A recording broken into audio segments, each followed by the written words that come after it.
Well, hello and welcome back to the weekly Essential Education live stream.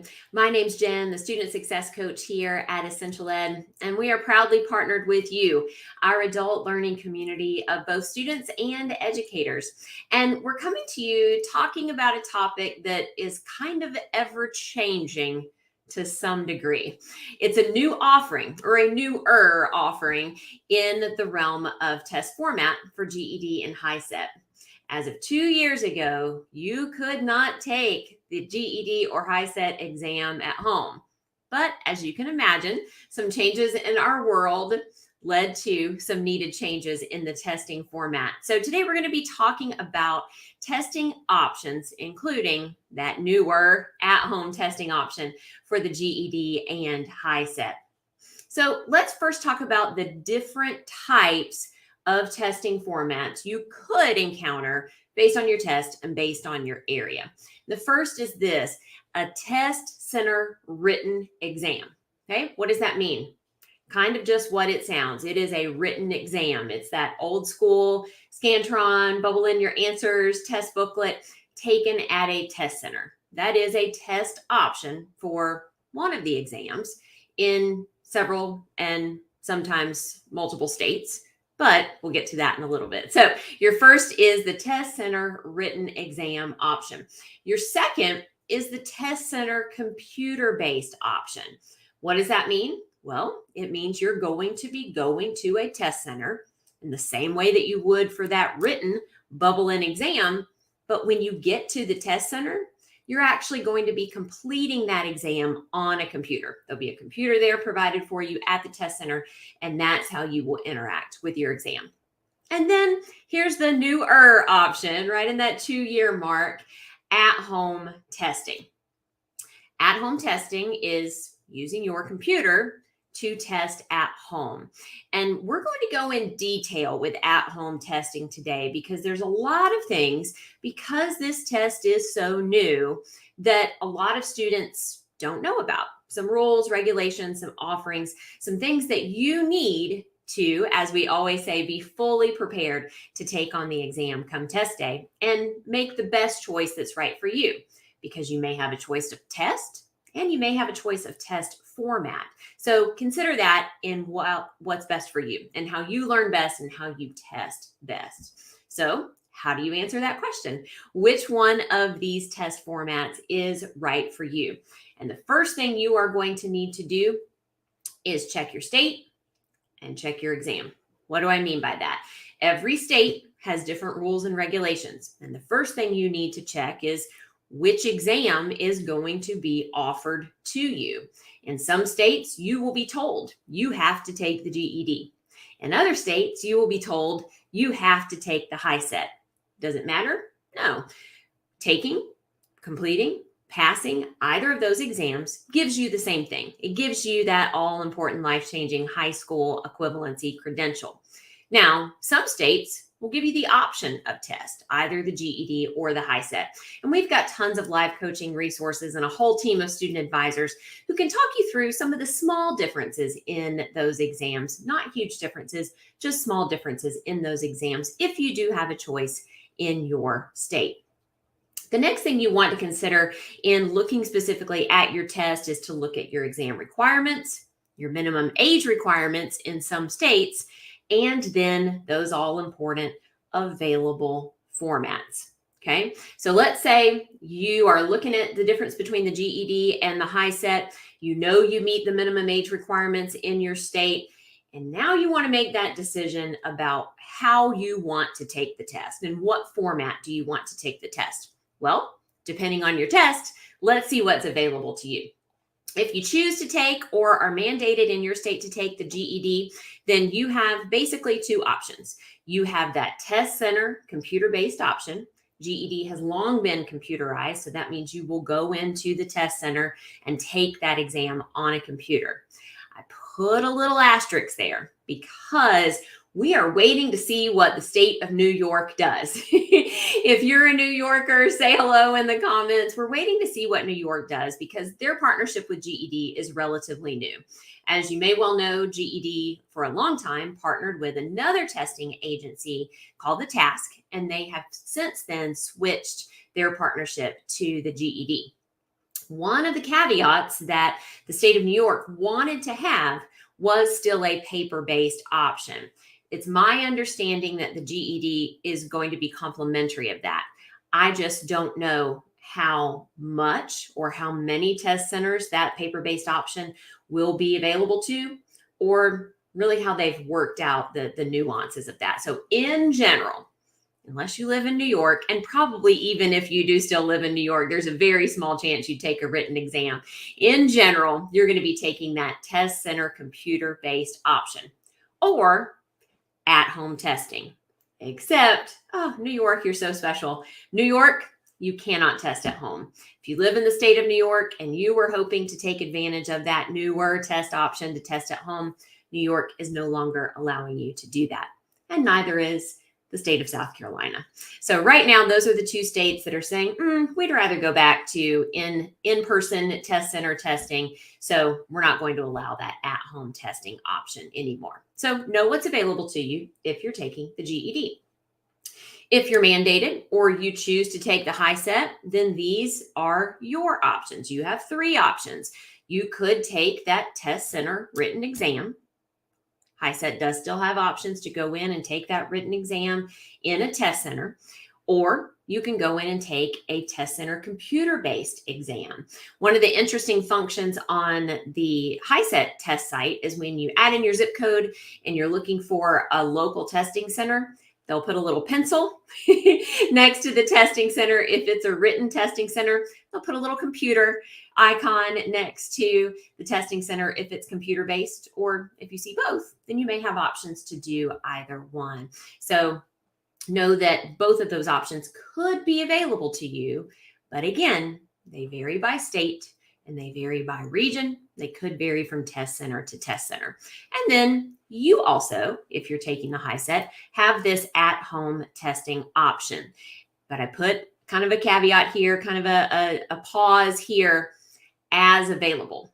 HiSET is constantly updating and working with their states to figure out the best partnership and the best option there. So some of those states, as we saw with New York and South Carolina, have decided not to allow at-home testing. So you'll need to double check that to see if that third option is available to you. So if you're taking the HiSET, you might have 2 format options, or you might have 3 format options. And just ask yourself which one might be best for you. And we'll do some things to help you make that decision today. Whether you're taking the GED or the HiSET, I highly encourage you to visit those national test sites, GED.com or HiSET.org. Both of them have wonderful resources about your state, links to all of those very specific state rules and regulation, including differences in those age requirements and differences in test fees. And they'll let you know in your state which of those test formats is available. Wonderful, wonderful resource. And you need to go there anyways, because that's where you're going to set up your free online account to administer your exam, to track your scores, and to order, when you get it, that all-important high school equivalency credential diploma. Alrighty, so let's do a deeper dive into at-home testing, because, the other 2 testing formats we're kind of used to, right? We've all seen that Scantron bubble in back in the day. We kind of know what that looks like. And even though computer-based testing may be new for some, it's been around for a while, especially with the GED. You just go into the test center and take it on your computer.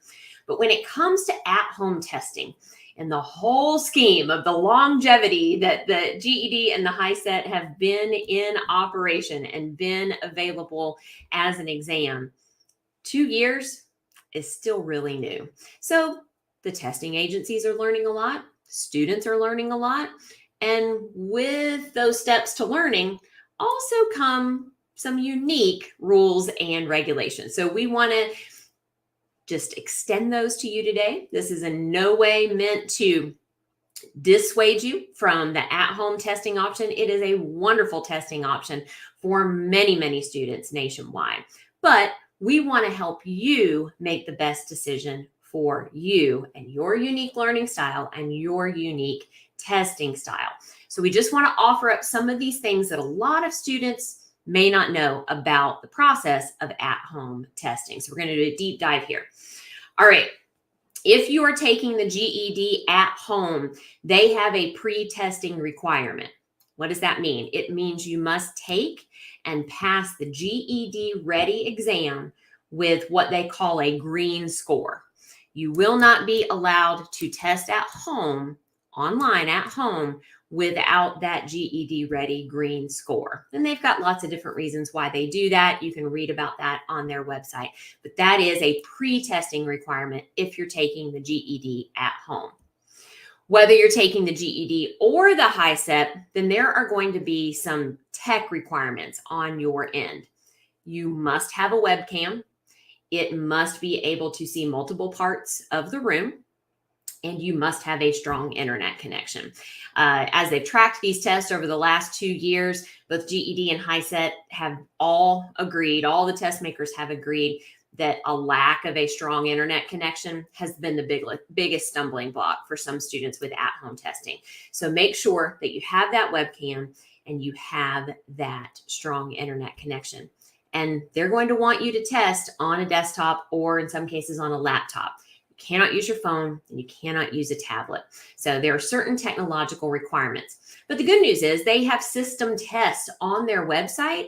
So if this is something you're considering, you can kind of run a trial run and see if your devices and or your internet connection is going to be good enough to test at home, to have that option. Okay, let's talk about proctoring requirements. You might say, well, why do they need a webcam? Someone needs to watch you take the exam. In order to keep everything on the up and up, just like you would have someone in that test center watching you take the exam, making sure you are following all the rules, you will have an online proctor watching you through that webcam. So you have to enroll for the GED and for the HiSET with their specific online proctoring agency, ProctorU or whatever agency they have available in your state. You have to register in advance. It's free to do that. You register in advance with that proctoring agency, and then you sign up for the date and time, and they correlate that with your exam. So that's an extra step, not a big deal, but just an extra step in that process. Now let's talk a little bit more about some of the specific rules and regulations, because some of these might surprise you. And just remember, as we often see in the world in general, anytime you see a crazy rule, there's a reason for it. They didn't just come up with these rules off the top of their head. Maybe someone tried to beat the system. Maybe they found out that something worked better than another alternative. So I'm going to go through some of these rules and regulations. I don't control them. You don't control them. They are what they are. And just take them into account when you're making your decision about that at-home testing. So let's talk about some of them. All right. You must have a private room with 4 walls and a door. Okay. Private space could be your home. If you have an office space, could be an office space. Public library will not work. Too many people, too many things going on. 4 walls or a walled space and a door. That's the space requirement that you need. You are also going to need a government issued ID. In the beginning stages of the at-home offering, they wanted you to have your government issued ID so you could go face to picture to show your proctor. In some cases, you had to have a mirror so you could show, hey, this is really me and this is really my government issued ID. Now you say, what type of government issued ID? That's where you go back to your state. Each state has different rules and regulations and requirements for what type of ID is required. Do know that these sessions will be recorded and you have to give consent to that. So before you even get started with your exam, there's going to be a little box to check, kind of like we see if you're in a Zoom webinar. We do this in our live coaching sessions. I'll record some of the sessions and it'll ask you as a student, hey, this session is being recorded. Do you consent to it being recorded? And if you want to test at home, you have to get that consent. So at-home testing is recorded. All right, let's look at another one. You cannot leave the frame of the webcam or move the webcam for any reason. Watch me.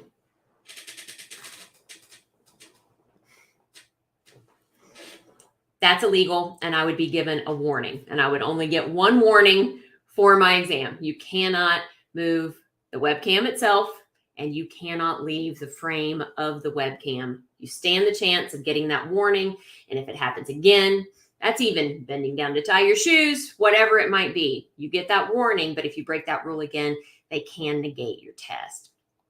All right, here's a big one depending on which exam you're going to take, because some are longer than others. When you test at home, you can still test subject by subject. That is an option. But within that particular subject, there are no breaks. So just know, if you are taking the GED and you are taking that 170-minute exam, 150-minute exam at home, there are no breaks during that time. You're not leaving to go to the restroom. You're not leaving to take that walk around the block. Just know that there will be no breaks allowed. There's also no gum, no snacks, or no drinks. The only thing that will be allowed is water in a clear glass, and that has to be shown to the proctor and shown that it is water in that clear glass. Again, strange little rules, all there for a reason. All right, no handheld computers or scratch paper at home. This might be something you want to consider as well. So for many people, anytime you're testing on a computer, GED testing center testing on a computer, HiSET testing center testing on a computer, you're most likely not using that handheld calculator anyways. You're only if you're doing that written exam, right, with the HiSET.